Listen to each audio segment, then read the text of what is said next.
শাড়ি কিনে কিনে হয় না মা, তুমি আবার একটা শাড়ি কিনেছো?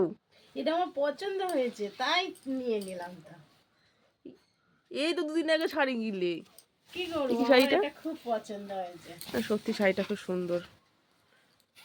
পাড় খুব নরম। দেখো আঁচলটা বন্ধুরা, দেখি, বন্ধুরা দেখুন শাড়ি একদম। ওই আঁচলটা দেখি।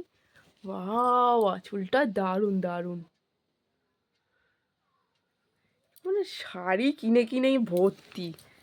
ওই যে পেছনেও চারটি কিন্তু শাড়ি, ঠিক আছে, দুটো আলমারিতে শাড়ি ভর্তি, ওদিকে একটা শোকেসে শাড়ি ভর্তি। তার সুন্দর হয়েছে শাড়িটা। একটাও বিয়ে বাড়ি নেই আমার যে পরবো। লালটাও এইরকম পুরো, আমার লালটাও খুব পছন্দ হয়েছিল, কিন্তু খালি বলে মা খালি লাল লাল কেনে কেনে। কত শাড়িটা? 900 টাকা। দেখো, মাত্র 900 টাকার বেনারসির মতন শাড়ি, সুন্দর, দুর্গাপুর দোকান দিয়ে। দারুণ দারুণ।